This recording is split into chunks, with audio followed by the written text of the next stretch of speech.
Hello YouTubers. Well, looks like I've got myself another project saw on the saw table here once again. This time I'm going to be working on a Husqvarna 365. Good old classic here. Now this isn't the 365 special, this is the straight 365. This is of course way before X-Torque.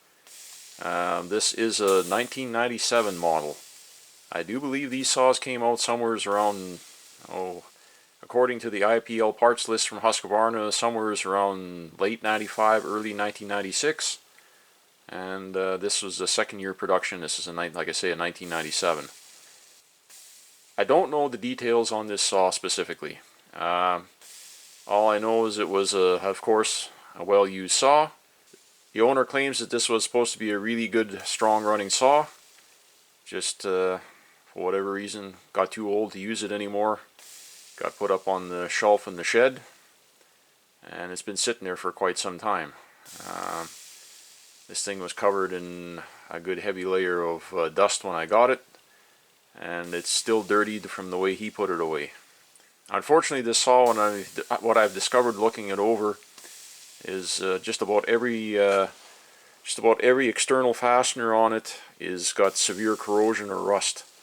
So that tells me this saw was either exposed to a lot of condensation in his storage shed, or it was left outside a lot during its course of its life. And I would say it was probably left outside lots because the plastics are all a dull, dingy, well, just like I say, the whole saw is a dull color. It's about half faded, so I've taken the liberty here off camera, and I started breaking all the fasteners loose here. This is the first time I'm really getting into and checking this saw out. I haven't even had the top cover off of it yet.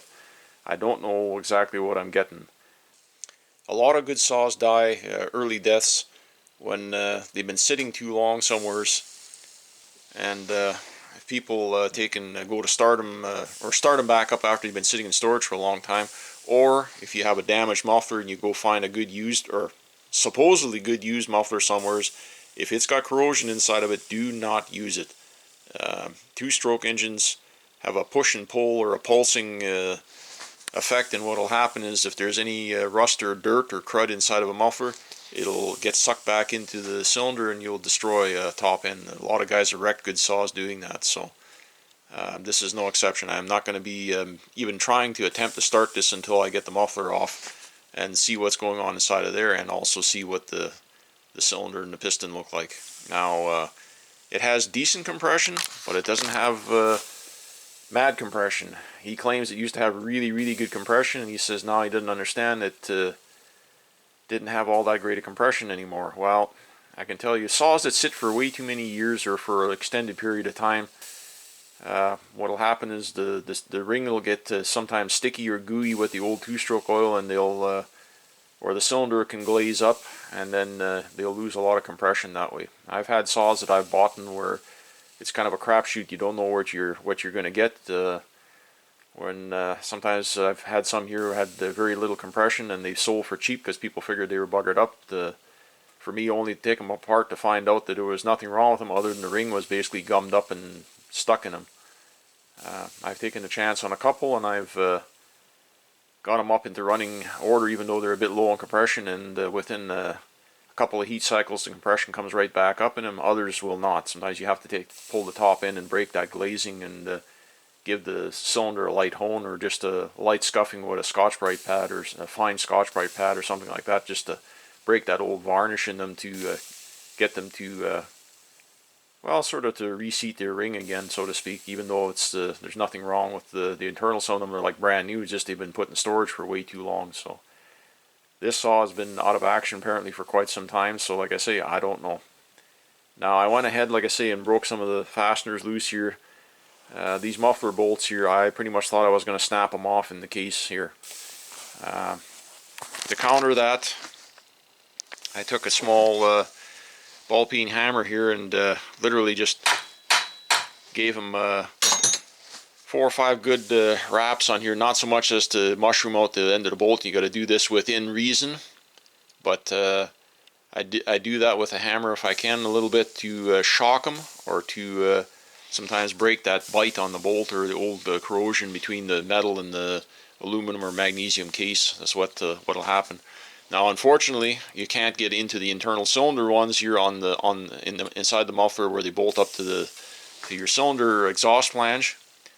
That here, my hand is still hurting and sore because I have this my T-bar Allen wrench here, a 5mm for those there, and I thought I was going to break it. When they let go, I wasn't sure if I snapped the bolt or snapped the Allen wrench. Now my Allen wrenches here were the ball end types, but the other day here on this is a 5mm, but on my 4mm, they've got that neck down section there behind the ball, and I was working on another saw, and that stupid ball end snapped off. So if you're working on saws and you got tough fasteners, I would suggest find yourself a set of Allen wrenches that are these T-bar Allen key wrenches that don't have those. They're getting hard. Everybody now puts the ball ends on them. What I did was I literally just took and ground it off. I took and cut it off, and then smoothed and chamfered the end here a little bit to get in there, so I got a solid full shank bite or whatever. Not that, because the ball end you can sometimes strip those the socket end on the cap screw there on the head of it. So it's best to have a square solid. But like I say, I was pulling so hard on here, my hand's sore like a bugger now. I actually had to get both hands on it and twist and twist and twist. I was actually twisting these. I had over half a turn on it, almost 3/4 of a twist on it. I thought for sure it was going to snap. I was reefing on that pretty hard to get it to get them to pop loose, but luckily I got them snap loose. But I will not be reusing those cylinder bolts, those Allen bolts in there. I do have some new spare ones, and I will be replacing with brand new ones, and I will not be using those old ones now that they've got years of heat cycles and stress on them, and now after me breaking them loose, chances are you put them back in there, they're liable to snap when you go to retighten them, because they've been stressed to the extreme. So I'll be replacing those. Anyways, everybody, I'm going to bring you back here when I get a little further into this thing. I'm not going to bore you folks with doing a full teardown step by step here. I'm just going to do little snapshots here as I pull the covers and pull the muffler, and I'll show you what I find as we go along here. Okay, everybody, well, I'm keep digging away at this thing here. I got the muffler off. I'm glad to report that the internal guts of this muffler is it's one of these original pre-EPA or non-EPA open can mufflers. This is an original OEM muffler, but it's doesn't have any baffling in it, just a hollow can. So I'm pretty happy about that. Also, what I've seen inside here is a good sign. It's a kind of a oily, gooey, sticky mess in there, but that's a good sign. There's no rust or carbon whatsoever. There's no rust deposits whatsoever inside this muffler, so I'm quite pleased with that. Making sure to clean this out with some brake clean, and blowing it out with compressed air, and before I do anything further with this. So I'm going to go ahead and take a wire wheel on the grinder, or on my bench grinder. I've got a wire wheel on there, and I'll buff this all off and get all the outer dirt off of it first, and clean it up and back to bare metal, and maybe shoot it with a fresh coat of flat black paint or something like that. But I think I'm going to do a muffler mod on it. I'm just going to bore a hole in the corner of it here and put a 3/4 or 1-inch outlet on it to let it breathe and let it really bark. So that's the treatment that's going to be getting.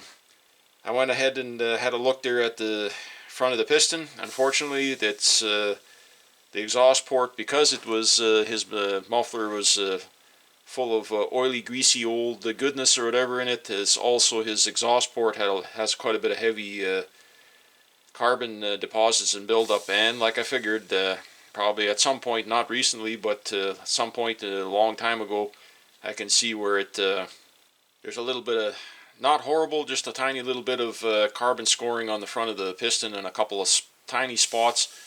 Nowhere near the compression ring. The ring is free, it's moving, but it's all very, very gummy and sticky.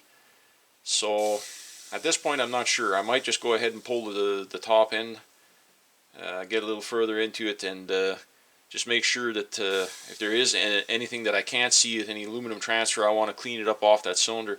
I can still see cross hatching on the back of on the intake side of the cylinder, so that's a good sign. Now I'm going to go ahead and pull the spark plug, but I don't know when the last time they've changed this plug, if they've ever changed this plug in this saw. It is literally rusted like you would not believe. Here, I'll see if I can zoom in. You folks can see that. Yeah, that plug there is pretty rusty, so I don't know. I'm having some... oh boy. I hope I don't damage the threads trying to get this rusty old plug out of here. Let's see here. Oh boy, that's a relief. It was tight, but I managed to knock it loose there without doing any. No, there's old oily two-stroke oil in the threads of the spark plug, so that's good. But yet the threads are nice and tight. So, yep, all's good. Threads are good in the cylinder head. So, okay, let me. What kind of plug are they running in here? Well, it's an old NGK BP MR7A. So anyways, I'm gonna go ahead and do a little more investigative snooping in here with a little light I have here. I'm gonna try and look down to see what the front of that cylinder looks like through the cylinder port. Fortunately, sorry folks, I don't have my camera. I can't zoom into there, and I don't have a scope camera for you to see what's what in there. But I'm gonna investigate and dig a little further into it. I'm gonna keep poking away at this and keep pulling everything apart here. I'm going to pull the recoil next. Like I say, I've gone ahead and loosened up a lot of the fasteners on here. And another thing I noticed on this saw, all the three cover bolts or screws that go in to hold the lower section of the top cover down, they are not stripped. On most of these saws of this vintage or whatever, you have at least one, if not two of them that have rattled loose over the years and stripped. All the fasteners on here were super tight. When you went to undo them, they all had that when you twist on the screwdriver, you got to make sure you got it down real hard, and when you twist, you can hear them crack or whatever when you break them loose. All the fasteners have a tendency to be rusty, but they've never been. Maybe that's a good thing because they never backed out or rattled loose. They were torqued down and they stayed torqued down. Overall, this saw is a filthy mess. It's gooey and sticky and hasn't been maintained or cleaned much, as typical of most used saws. But the chassis itself is in really good shape. Like even the front of the oil tank or the crankcase here or the bucking spike is, most of these saws, if they've got a lot of runtime or wear on them, the paint is all wore off, or even the magnesium is rounded or on the sharp corners, and this one is not. It still has all its paint on the bottom underside of the crankcase, and the front of the crankcase is solid. It's good. There's nothing out of the ordinary. He did say, and he went ahead and put a new West Coast bucking spike on here for whatever reason. He said the one lower screw had rattled loose, and unfortunately the threads were almost stripped. So he said he had somebody repair it for him. I guess they put a Healy coil in it, and they put a bunch of Loctite in it. So I'm not going to bother trying to take that off. He said he had that fixed. The side cover, he said he put a newer side cover here from a newer 365 Special, which had the side tensioner. These early straight 365s, as far as I understand. And let's see here. Yep, it's got the hole in the front of and the paint is rubbed here. It had the front. It had the chain tensioner in the crankcase like the older 272s and stuff like that, and 266, 268s.